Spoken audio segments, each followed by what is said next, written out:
Sudah.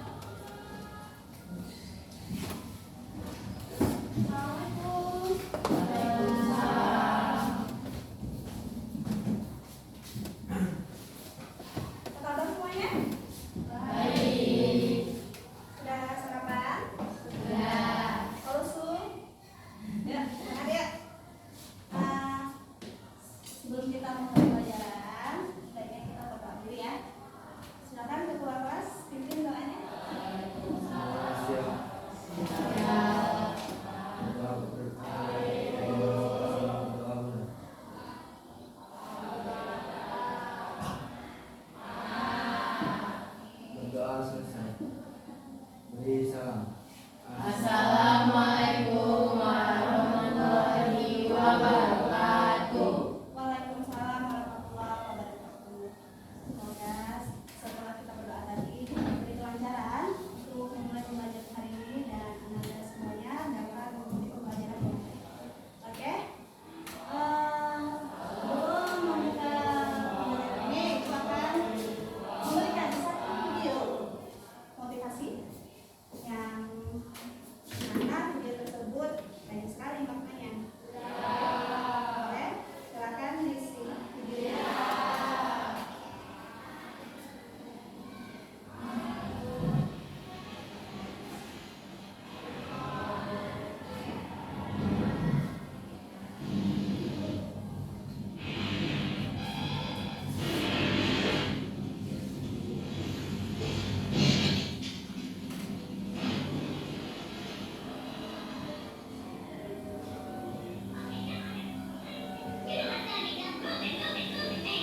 ya? 5. Salah. Nomor apa lagi? 5 ke bawah. 5 ke bawah. Bagian cerita yang memunculkan masalah atau pertentangan yang dihadapi oleh para tokoh disebut Konflik.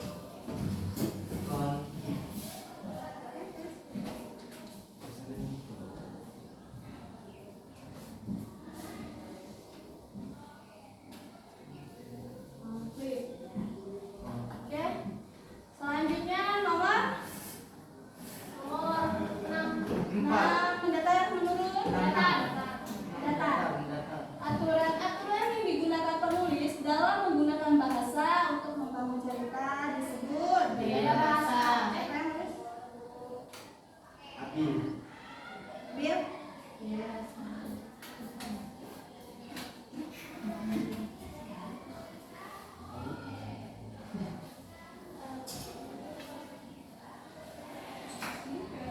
Sepertinya ini kelebihan ya. Ya, ini kelebihan ini. Kelebihan. Lebih. Oke, maunya ya Dil ya. Terus bagian cerita yang merupakan Klimaks. titik puncak kepada disebut klimaks. Klimaks. Ini. Rizky. Nah, kelebihan sih. Benci.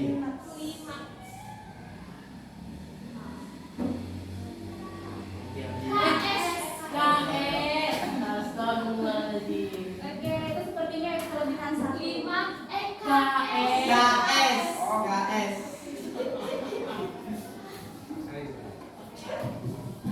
Tapi Abil. Ya, jadi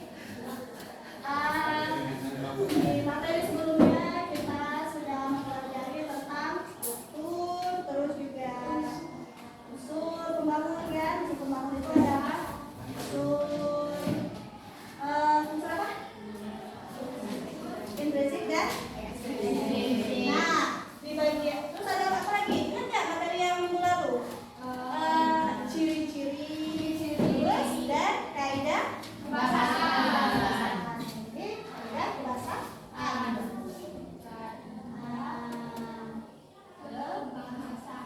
Iya. Oke, tuh ya, apa? Jadi di dalam struktur itu juga ada orientasi, terus juga ada konflik, ada juga penyelesaian kan. Terus ciri-ciri cerpen salah satunya apa?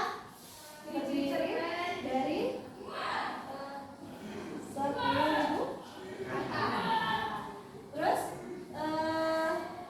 apa lagi? Banyak kan yang sudah kita pelajari pada minggu lalu. Selanjutnya kita mulai pembelajaran pada hari ini tentang teks cerpen menganalisis unsur intrinsik. Tujuannya adalah secara berkelompok nantinya peserta didik mampu menganalisis unsur intrinsik cerpen yang disajikan dengan tepat. Nah, di sini ibu ada satu video. Video ini berisi cerpen salah satu karya sastra yang dituliskan oleh sastrawan. Sebelum ibu memutar video ini, ibu ingin bertanya, apakah kalian pernah membaca cerpen? Pernah. Nah, cerpen apa yang pernah kalian baca?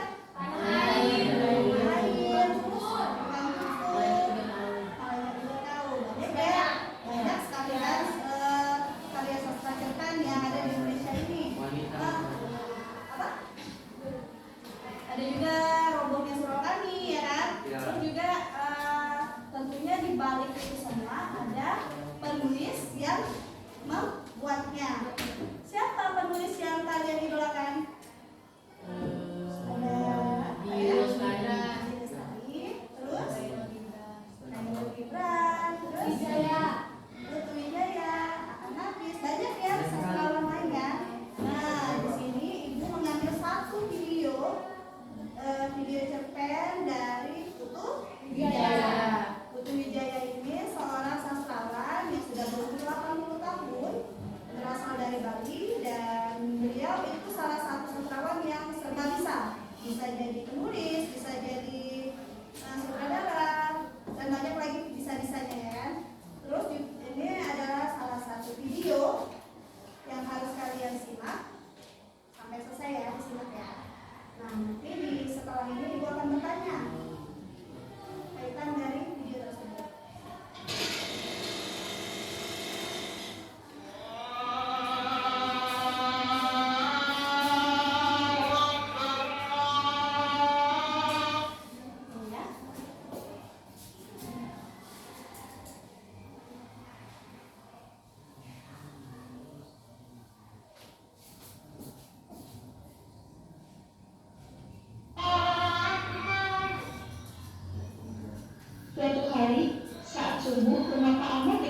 seorang tetangga muda yang duduk di depan pintunya dengan mata yang berbinar-binar.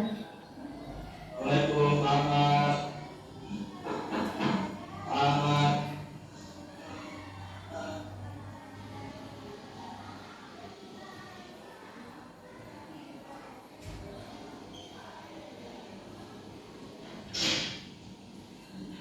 Yuk, saya Dok. Pak, saya sudah lahir dengan selamat dan sehat. Bagus. Ahmad. Aku pengalaman? Betul. Tolong Pak.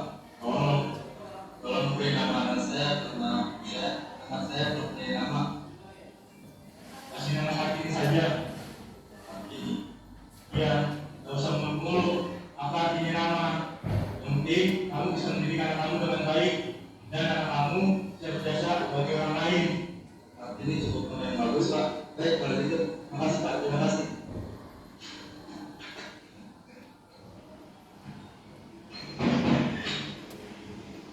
Lagi kasih tidur ada yang bagus. Ada sesuatu ini bukan ada nama.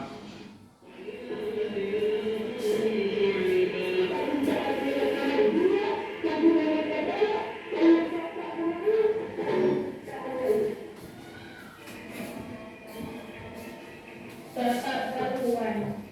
Loh, bukannya ibu yang terlambat. Baru ketika sebentar udah marah-marah. Masa? Saya tidak anak orang, tapi ini. Loh, emangnya kenapa? Kartini itu orang besar Bu, tokoh sejarah. Dia juga orang hebat. Memang, tapi tidak semua orang yang bernama Kartini juga seperti anak Kartini. Makanya, yang namanya usaha itu penting. Jangan dari nama tok. Lihat tuh, sama kita, Gajah Mada. Pengen orang tuanya besar, ternyata ada di usia dokter. Ih, yang tidak Gajah Mada, jelas, Kartini. Loh, tidak bisa dibandingkan begitu Bu. Sebesar-besarnya Gajah Mada, orang Sunda benci dia. Tapi yang Kanjeng Kartini, walaupun hanya bangsawan Jawa, perjuangannya untuk kaum wanita Indonesia sangat besar. Betul? Tapi, kalau anak laki-laki diberi nama Kartini, itu namanya Sisi. Jadi emang dia laki-laki. Sejak 5 bulan yang lalu, Bapak sudah bilang anaknya laki. Itu kan nama Kartini. Pak. Pak. Saya kalau beri nama untuk anak Bapak. Bapak lagi. Saya bertemu sekali Pak Beli Mana di Jawa. Dulu begitu. Kebetulan nama Kartini Pak. Loh, dan kasih nama anak Kartini. Kartini itu kan orang pahlawan. Jadi saya harap anak saya seperti Kartini. Jangan. Kok itu kan pemerintah apa? Iya, saya salah. Saya asal ikut aja. Ya sudah, nggak kalian juga yang mati itu bagus. Lalu Pak, Setelah itu, Pak Ahmad pulang ke rumah untuk berbincang-bincang dengan Bu Ahmad. dia ada tersinggung. Masa anak laki-laki diberi nama perempuan? Makanya, kalau kamu itu jangan sembarangan. Nama itu sudah tahuan. Nama apapun diberikan oleh orang pada anaknya akan dia pakai. Sebab sudah tahu menikah belum punya anak. Jadi jujur, kalau memberi nama anaknya Kartini. Ya iyalah.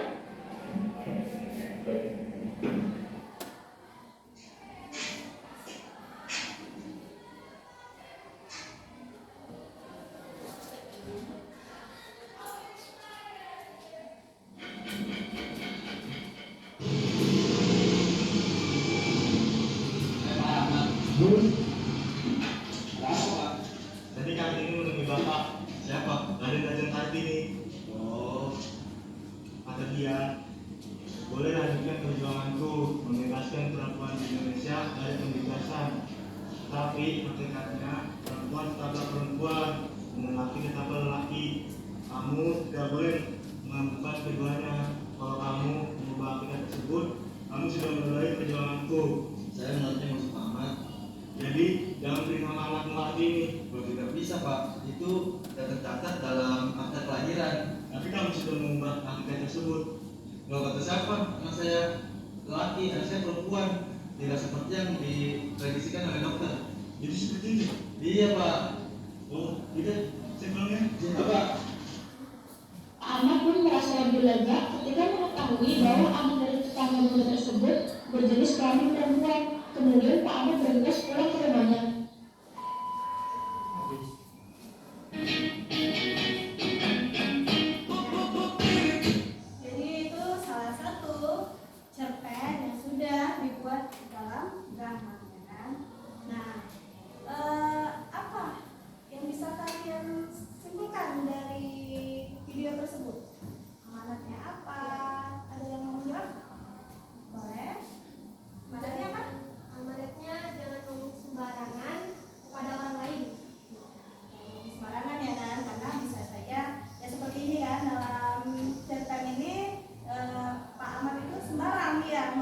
pertama tanpa tahu penjelasan dari jenis kelaminnya apa dulu, tidak bertanya tentang apapun ya kan, dia langsung asal ceplos saja. Terus juga temanya apa kira-kira yang bisa kalian simpulkan dalam video itu? Pemberian nama untuk seorang anak yang baru. Di sana itu tentang seorang tetangga muda yang datang ke Pak Rahmat dan dia minta memberikan nama kepada anaknya ya kan. Terus juga di dalam ini tentunya ada sudut pandang. Sudut pandang apa yang disampaikan Putu Wijaya dalam cerpen tersebut?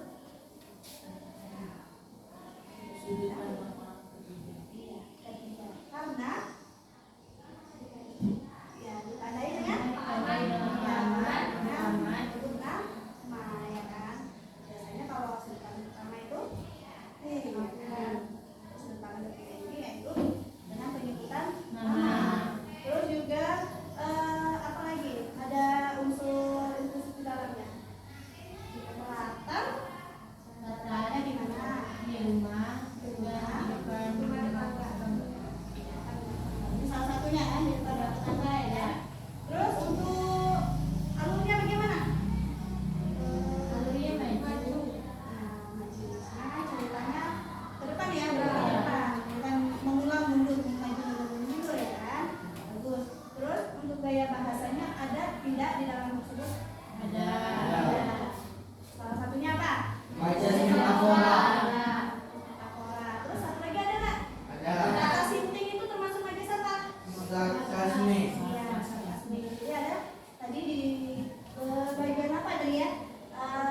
Ibu Ahmad. ngomong Iya, Bu Ahmad itu ngomong kata sinting ya kan? Itu termasuk majas kasmi. Itulah salah satu video berjudul saat ini karya Putu Wijaya. Nah, oke.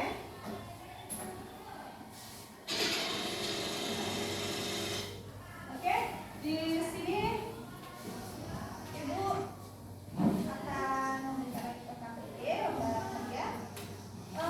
Untuk kalian silakan duduk secara berkelompok sesuai dengan yang sudah ditentukan pada minggu lalu.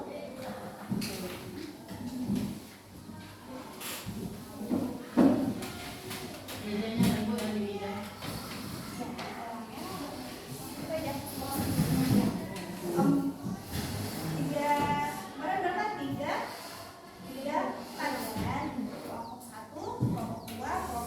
Tiga. Ada yang dua, tiga, ada yang empat, ada yang tiga.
Di sini nanti kalian ibu minta untuk mengerjakan lembar kerja peserta didik KKPD yang mana isinya adalah tentang analisis unsur intrinsic cerpen.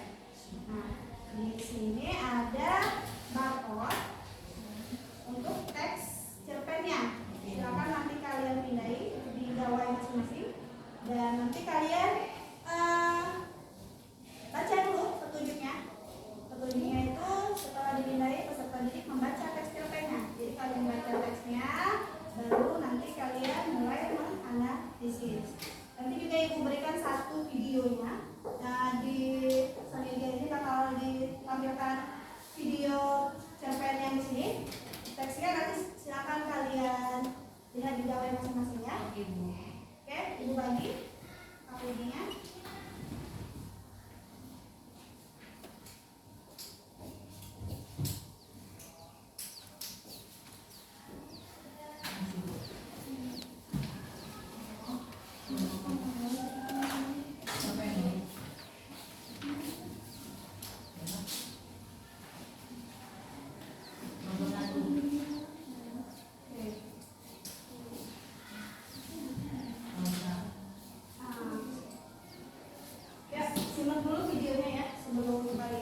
Semen Karyamin, Arya Ahmad Tohari.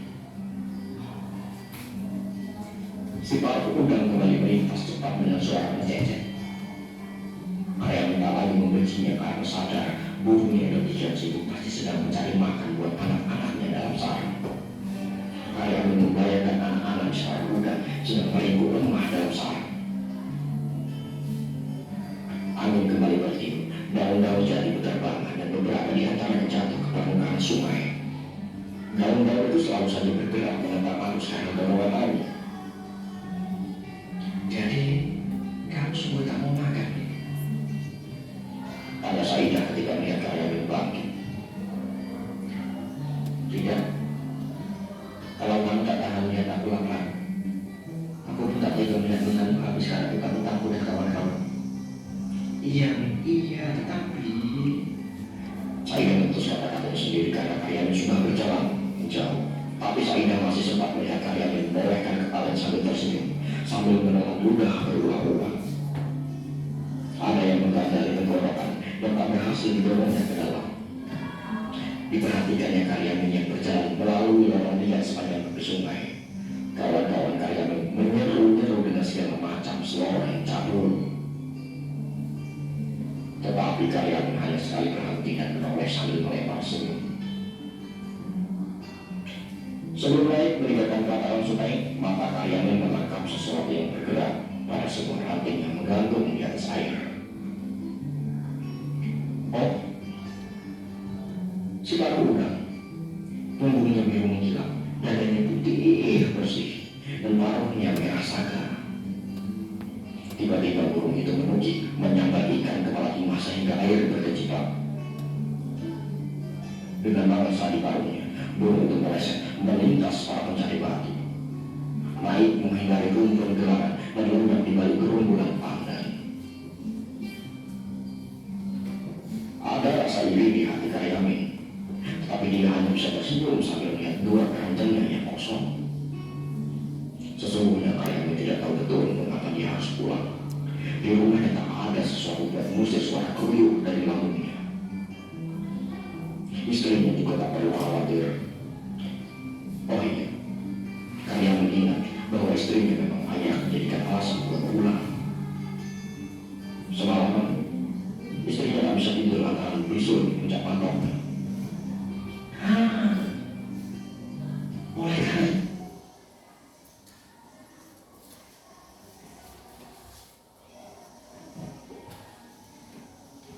Ya, jadi itu kan cerpennya bisa kalian akseskan di gawai masing-masing sesuai dengan cerita ibu tadi. Di situ ada 7 kolom yang berisikan unsur-unsur cerpen. Nah, itu ada tema, terus ada Tokoh dan tokoh. tokoh dan tokoh. Ya, jadi ada 7.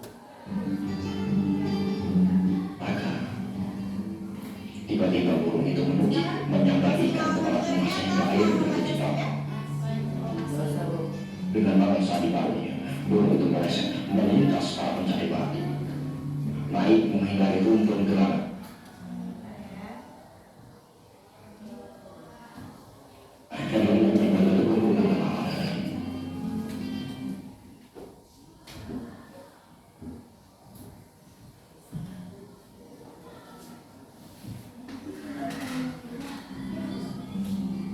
Ada rasa iri di hati Karyamin, tapi dia hanya bisa tersenyum sambil melihat dua keranjangnya yang kosong.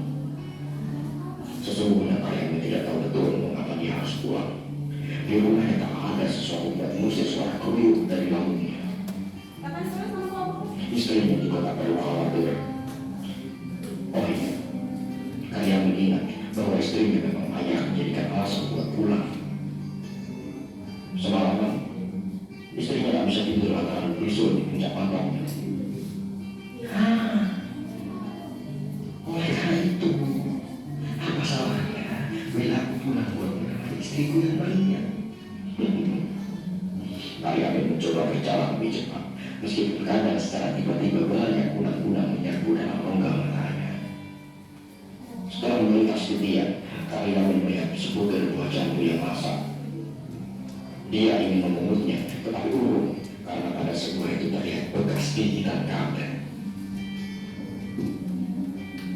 Dilihatnya juga bahwa sholat berjajaran di tanah di sekitar pohonnya. Karyawan memungut sebuah biji lalu dilemparkan dengan jauh-jauh. Lidah seakan-akan air tuba oleh rasa buah salad yang masih mentah. Dan karyawan terus berjalan, telinga mendengi ketika karyawan harus menempuh sebuah tanjakan. Tetapi tak mengapa, karena di balik tanjakan itulah rumahnya karyawan. Sebelum habis mendaki tanjakan, karyawan mendadak berhenti. Dia melihat dua buah sepeda jengki parkir di halaman rumahnya. Demi dalam telinganya terdengar semakin nyaring. Tulang-tulang di matanya pun semakin banyak. Maka karyawan sungguh berhenti dan terpaham.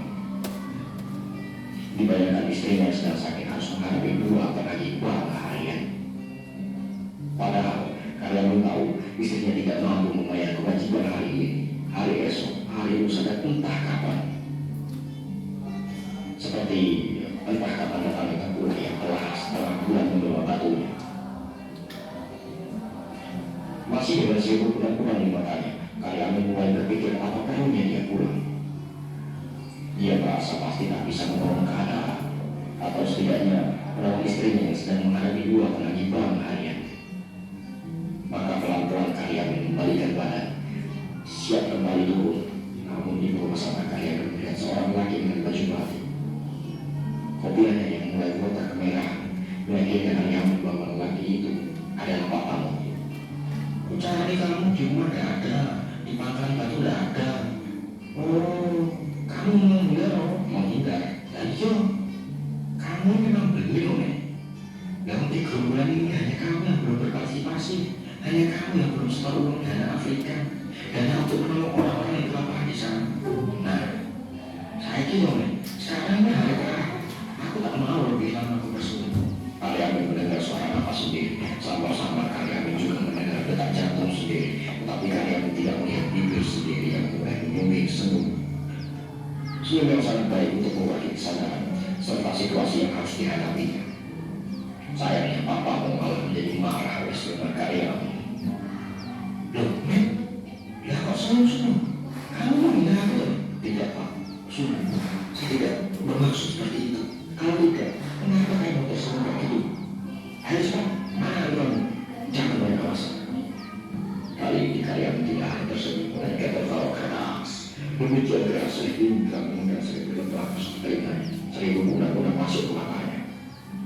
Lambungnya yang kempal berguncang-guncang dan melakukan keseimbangan seluruh tubuhnya. Ketika melihat tubuh karyawan jatuh terguling, Papa berusaha menahannya. Usahanya gagal.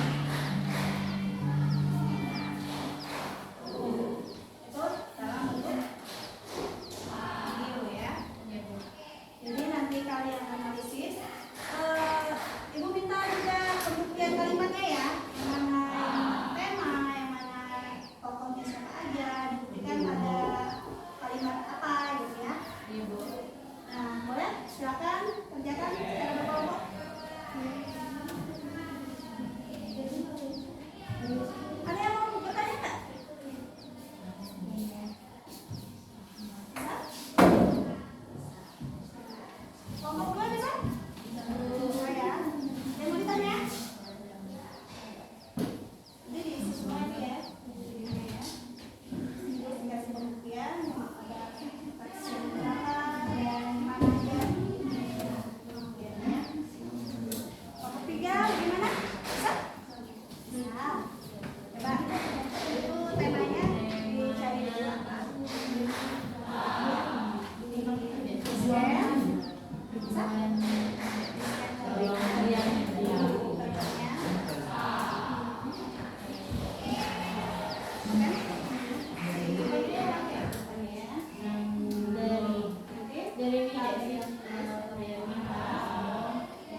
Soalnya kan dia menceritakan kejadian yang sudah terjadi.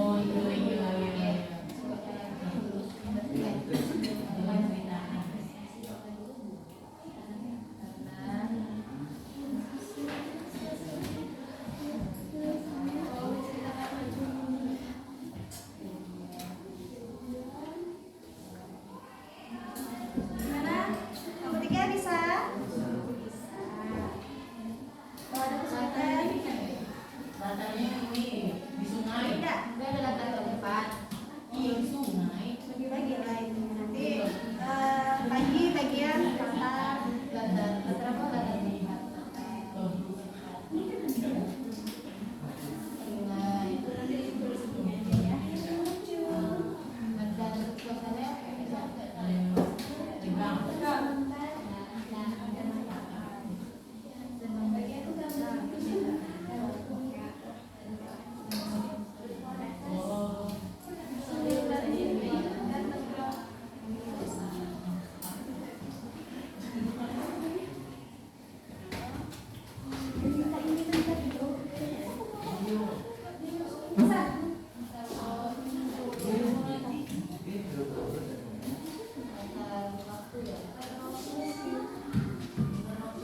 Itu siang.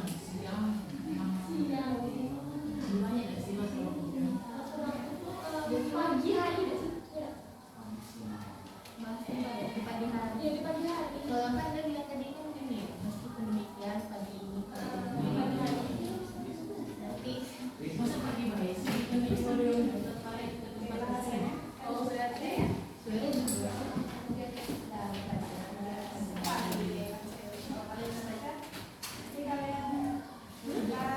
Oh, sudah pada orang bilang karena dia pakai nama.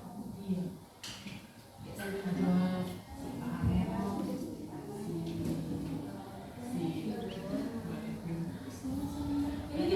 Ada Yamin sama saya.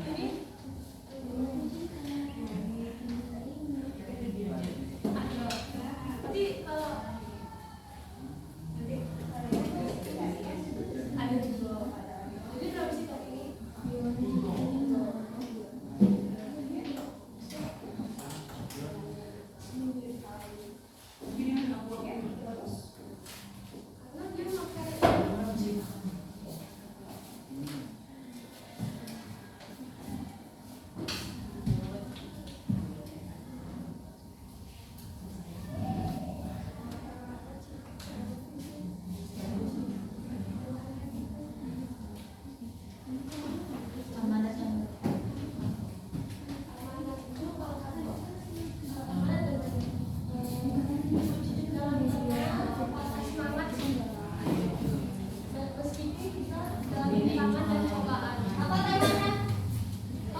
temanya dari aku temanya tadi kami ngambil temanya ini Bu tentang perjuangan. ini perjuangan siapa? Dari Yamin. Sama nggak? Kelompoknya? Sama ya? Karena udah jelas ya di dalam itu terdapat Perjuangan karya saya ini berjuang untuk siapa? untuk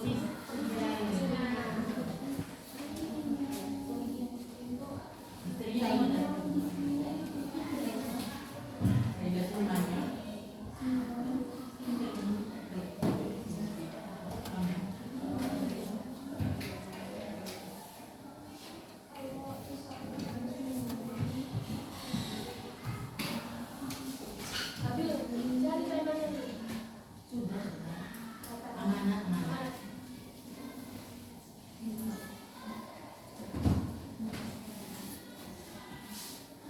Ini suci, batu, salsa, bil. kelas 1 ya. Iya Bu. Kelompok 2 siapa aja namanya? Nandira,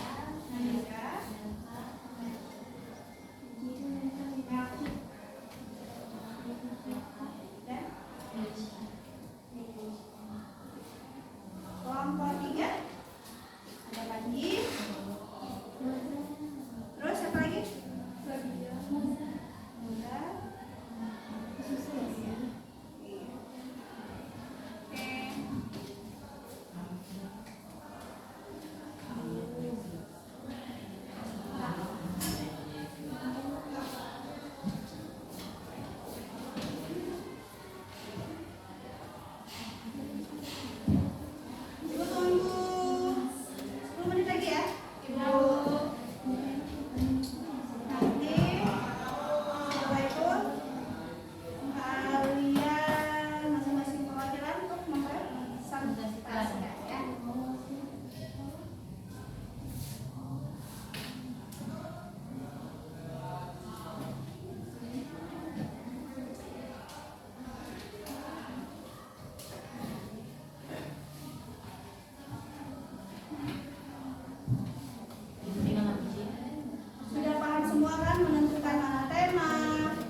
Setelah ini belajar apa? Bahasa matematika. Bu Endang.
itu kalian bebas mau bergiliran atau perwakilannya bebas, tapi lebih baik bergiliran ya kan? Iya, Bu. Kan hasil dari analisis kelompok kalian. Setelah itu nanti berurutan ya, tema, jawaban dulu, rata sesuai dengan yang sudah dibuat ya.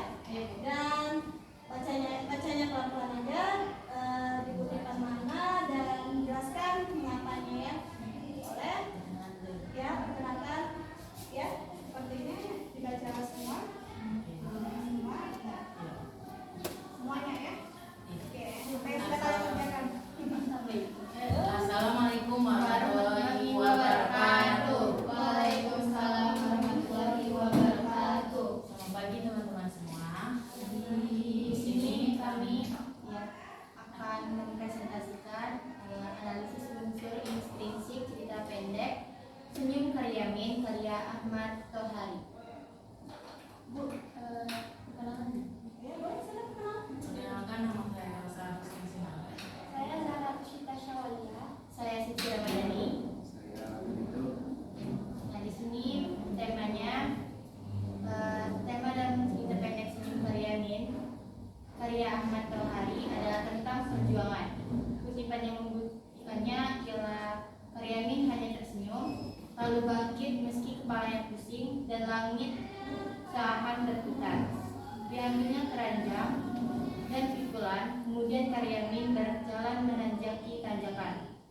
Di dalam teks ini, di atas terlihat Karyamin sedang berjuang melangkah membawa batu yang ia bawa. Dengan keadaan kepala yang sudah mulai pening, namun ia tetap berjuang untuk mengambil lagi keranjangnya, untuk kembali berjalan menanjaki tanjakan sambil melihat bekas jalanan yang membuat ia terperosot dari tanjakan tersebut. Itu tentang tema ya. Ya, tokoh dan tokoh. Tema. Iya, Sekarang tema. ya? Sekarang. Jadi di kelompok satu ini mereka mengatakan temanya itu adalah perjuangan. Yang lain gimana? 7. Ya. Oke, lanjut. Tokoh penokohan. Tokohnya adalah tokoh Karyamin, yaitu seseorang yang pantang menyerah dan memiliki hati yang sabar seperti dalam kutipan. Meskipun demikian, pagi ini Karyamin sudah 2 kali tergelincir. Tubuhnya rubuh lalu menggelinding ke bawah, berkejaran dengan batu-batu yang tumpah dari keranjangnya. Terus tokoh Saidah memiliki sifat baik dan peduli kepada Karyamin dan peduli dalam kutipan. Makan Yamin, aku tak tahan melihat orang lapar. Tak usah bayar dulu, aku sabar menunggu tengkulak datang. Batumu juga belum dibayarkan. Kutipan di atas sudah terlihat kalau Saidah orang baik dan peduli pada Karyamin.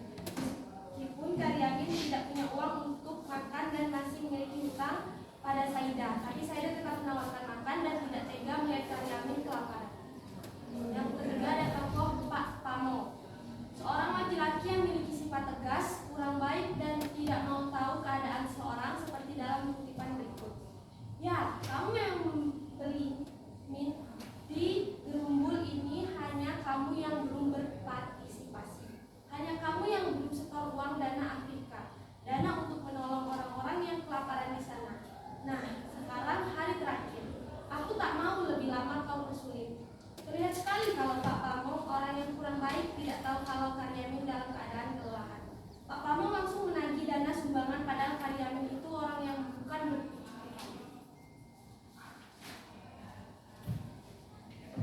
Lagi, alus. Bentar. Terus tadi apa? Tokoh kuno. Tokohan. Siapa aja tokohnya? Ada Karyamin, Saidah, sama Pak Pamo. ada lagi nggak selain itu? Yang bisa kalian temuin? Sama semua ya? Sama. Oke, lanjut. Yang ketiga, alur. Alur yang digunakan dalam cerpen ini adalah alur maju yang menceritakan kejadian sedang terjadi. Terdapat dalam kutipan jalan tanah yang sedang kakinya sudah licin dibasahi air yang menetes dari tubuh Karyamin dan kawan-kawan yang pulang bolak-balik mengangkat batu dari sungai ke pangkalan material di atas sana. Yang keempat, latar tempat. Dalam cerita Senyum Karyamin menunjukkan 2 latar tempat, yaitu sungai. Dapat dilihat pada kutipan air sungai mendesau-desau oleh langkah-langkah mereka. Ada daun jati melayang terlihat bahwa dalam kutipan di atas kalau ada latar tempat yang menunjukkan sungai. Latar suasana dalam cerita Senyum Karyamin menurut saya senang dan sedihnya juga seperti dalam kutipan cerita di bawah ini. Mereka, para pengumpul batu itu, senang mencari hiburan dengan cara menertawakan diri mereka sendiri. Kutipan di atas menunjukkan kalau ada suasana yang menyenangkan meski mereka hanya menertawakan diri mereka sendiri. Mungkin dengan seperti itu beban mereka berkurang sedikit. Suasana sedih ketika di saat hidupnya Karyamin dia masih bisa tersenyum meski dalam keadaan lelah, lambung yang kampung, tapi dia masih bisa melepaskan senyum di saat terakhir hidupnya. Jadi dalam cerpen Senyum Karyamin terdapat dua latar suasana menyenangkan dan bersedih. Oke. Jadi apa? Latar ya? Ya, Iya, Bu. Bu. Jadi latarnya apa? Yang pertama Ada latar tempat tempatnya di mana? di sungai, Di sungai. Terus ada ada lagi suasana latar suasananya senang dan sedih. senang dan sedih. Terus yang gimana kelompok lain sama? Sama. Saya dipahami ya. Oke, lanjut.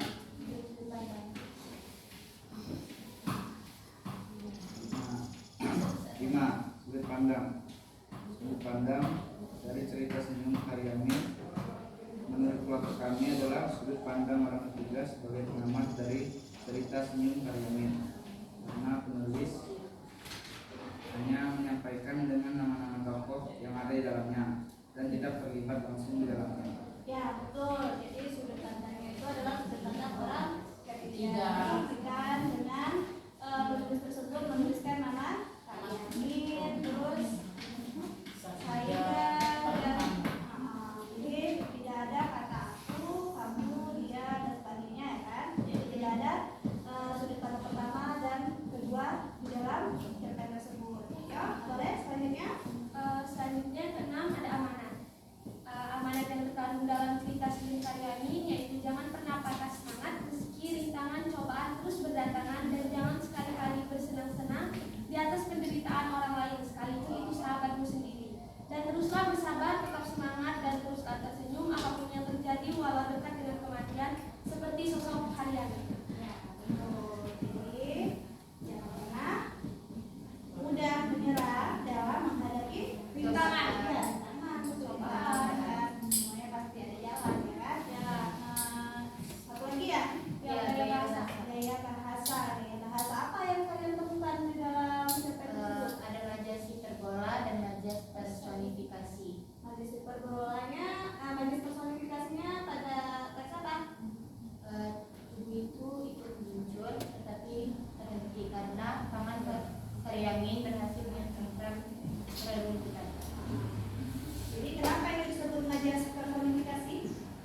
perjuangan.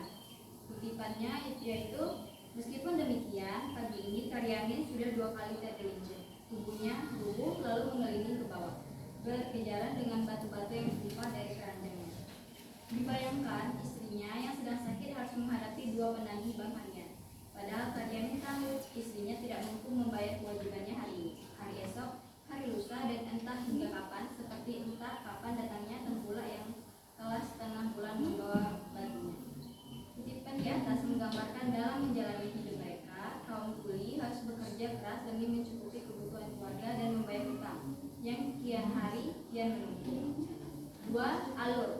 Dalam cerpen Senyum Karyamin ini, alur yang digunakan adalah alur maju.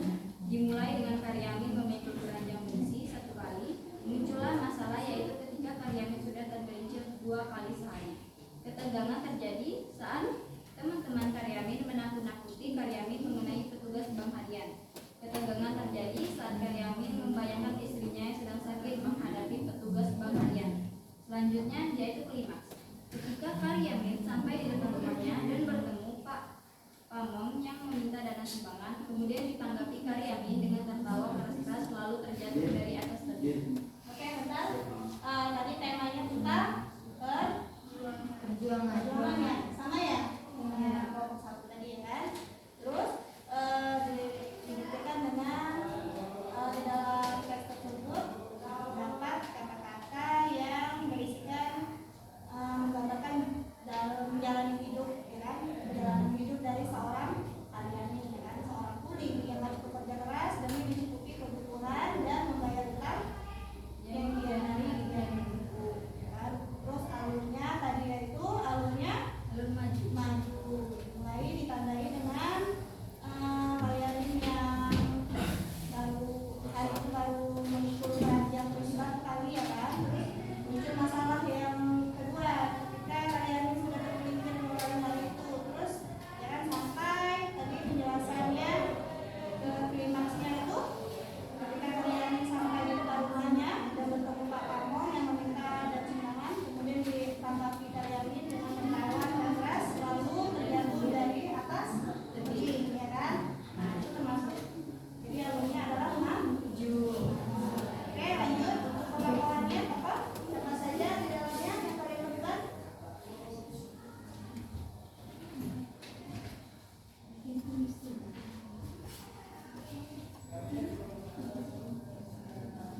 makna dan tujuan cerita.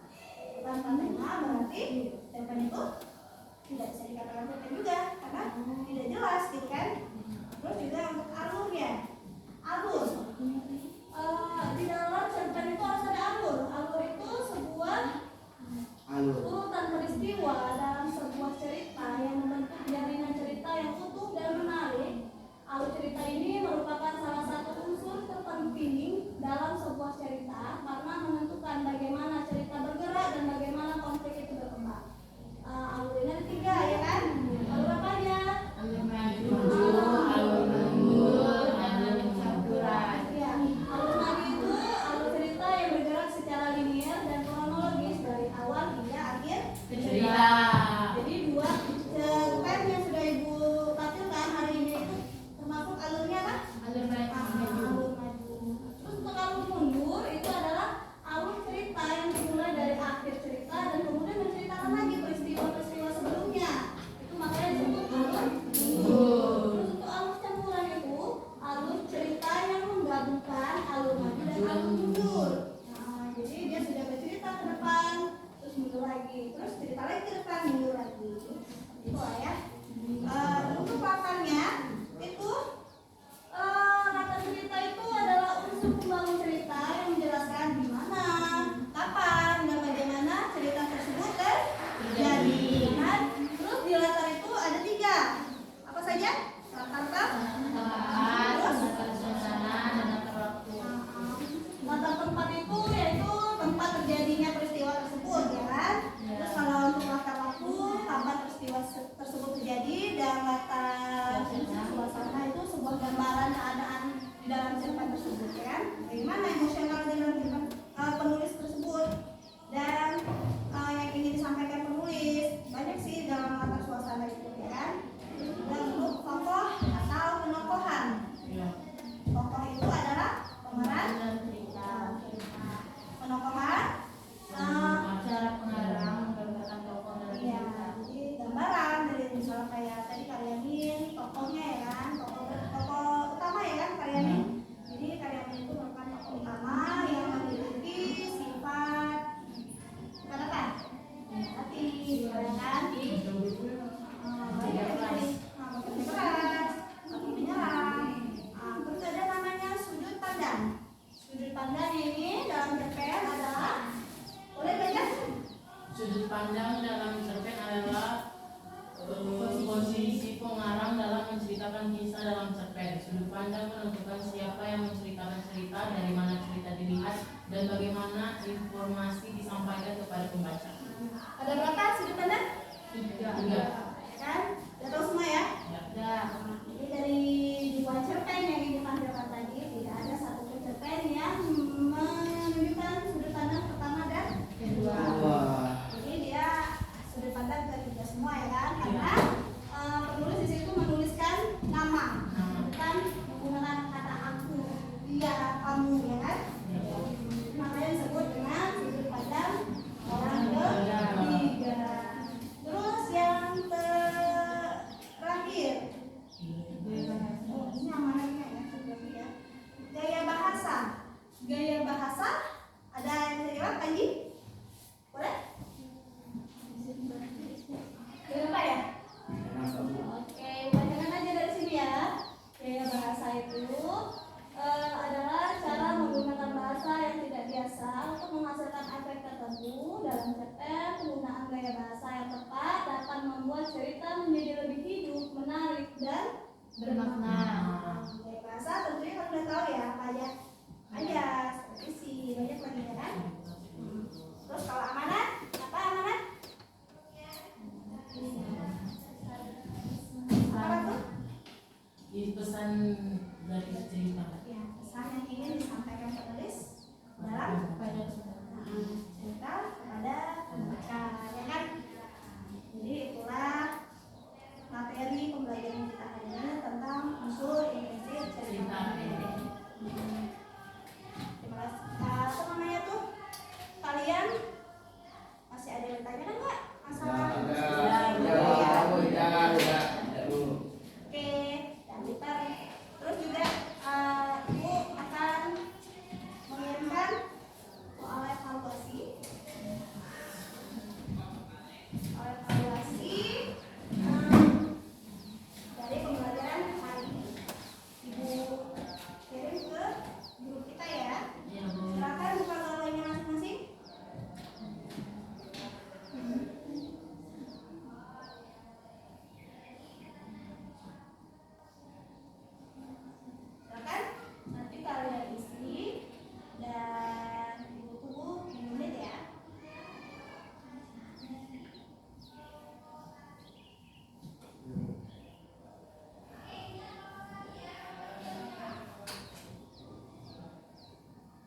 materinya di evaluasi itu?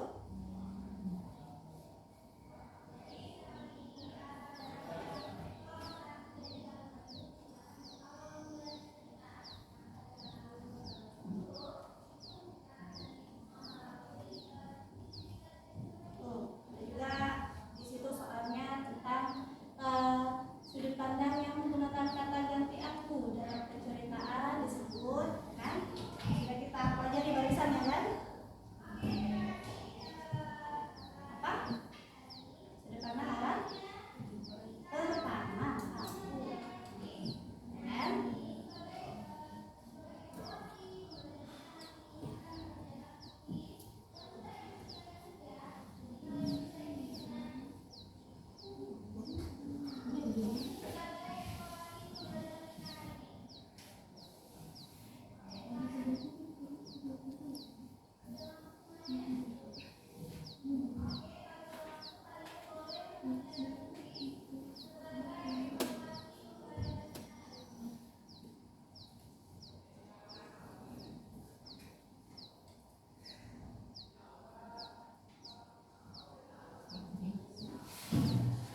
Aduh, sudah kirim ya? Sudah Bu, kami sudah Bu. Oh iya, ini juga sudah.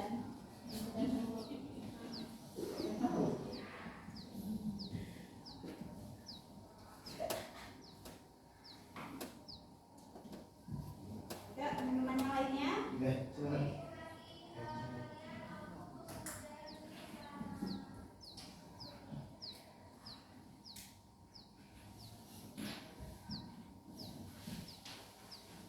Nggak susah, cuma 10 soal ya kan? Iya Bu. Yang lupa nama dan kelasnya ya. Ya Bu.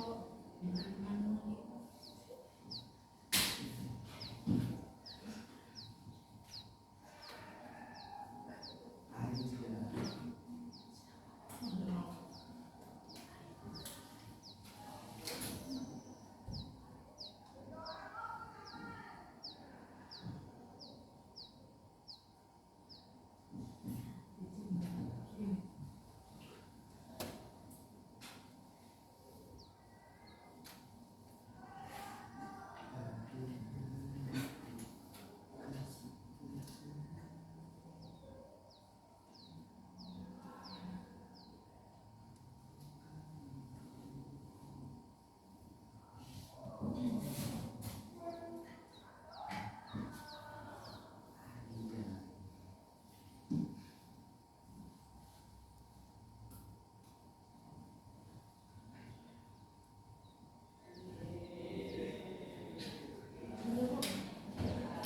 Sudah dikirim Bu. Oke ya? Sudah.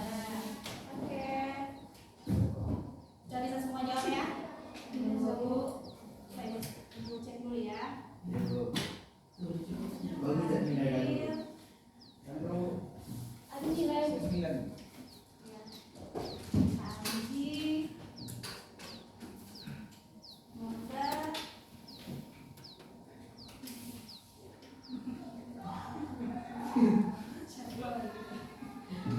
siapa lagi? Rosa. Terus? Suci udah.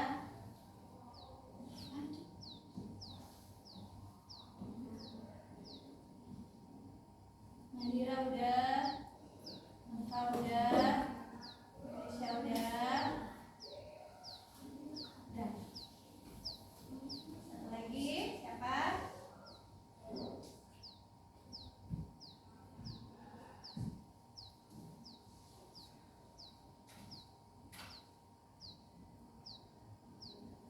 Oke. Udah.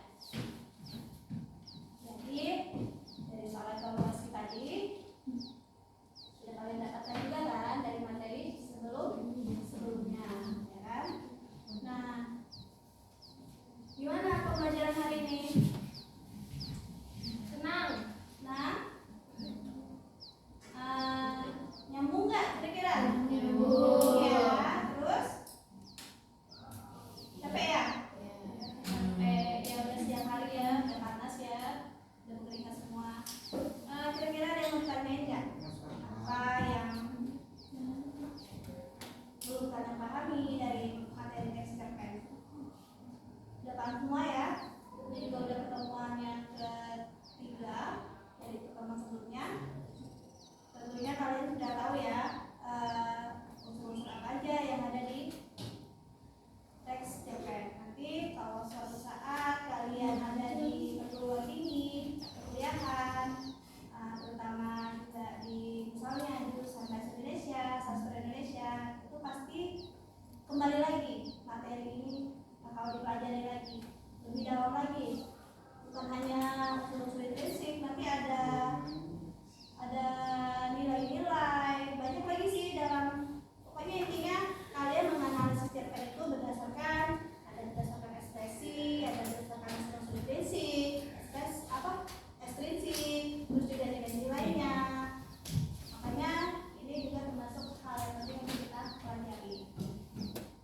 siap?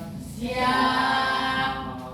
Beri salam. Assalamualaikum warahmatullahi wabarakatuh. Waalaikumsalam warahmatullahi wabarakatuh. Setelah ini belajar dengan Bu Endang. ya? Iya. Materi apa? Mata pelajaran apa? MTK. MTK ya. Oke, terima kasih ya semuanya ya. Bu. Yuk.